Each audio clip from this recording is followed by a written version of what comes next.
Hey guys, it's Off-Meter Collector, and something I've been wanting to talk about on the channel for a long time is the Fddgsrgdefdstretdgfdsrtthrcerdefe. These odd random horror stories are probably my favorite corner of the FNAF canon. I really appreciate that not only do they bring back old characters like Plushtrap, Funtime Freddy, Foxy, and the Min Arenas, but they also introduce new characters like Ralpho and Fetch. Not only are the stories more English, but also the writing is, in my opinion, 10 times better. To celebrate the first series of the Fazbear Fright books, which it really isn't the first series, but we're not getting another book until 2021, so these were the original 5 books, so I'm considering this series but anyway, I'm getting off track. To show my appreciation and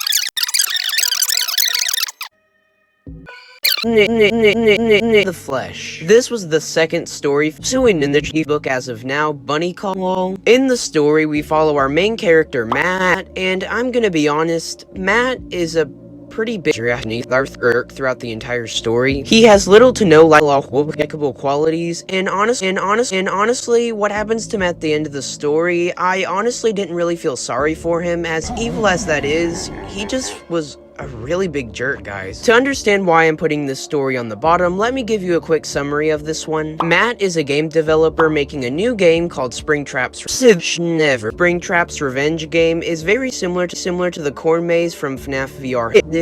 In the book, the game Matt's working on is a VR game where you walk around in a maze trying to avoid spring but then the game files corrupt. Matt goes in to see what's going on, and when he finds Springtrap, he touches him and feels a slight shock. This will come into play later on. Over the next few pages, Matt is getting a lot fatter, a lot more aggressive because he's eating a lot more and he hasn't really been feeling well. This all goes to Max when he... The reason why I ranked this story so low is it's just really unpleasant to read.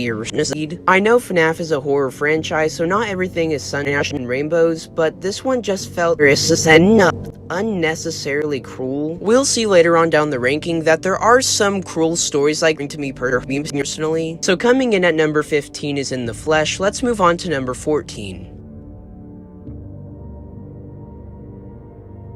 This next entry is probably going to be the most controversial, that being Coming Home, the final story in May of 1:35 a.m. I will admit, the plot of this one is pretty interesting. We have Susie, aka Chica Victim, roaming around her house 1 year after she's been killed. Every night at 12 a.m., the Chica animatronic shows up at the front door.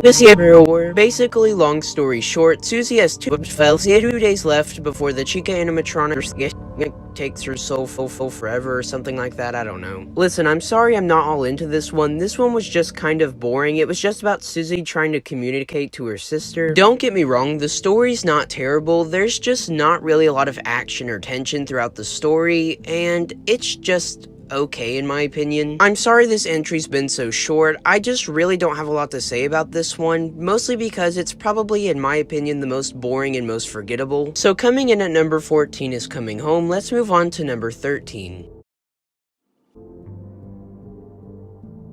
Coming in at number 13 is Lonely Freddy, the second short story in the second Fazbear Fright book, Fetch. Similarly to In the Flesh, our main protagonist is kind of a jerk. At least at the end, Alec tries to change his ways. In this story, Alec is really jealous of his younger sister. She gets all the attention from the parents. He plans to expose her for the bad person.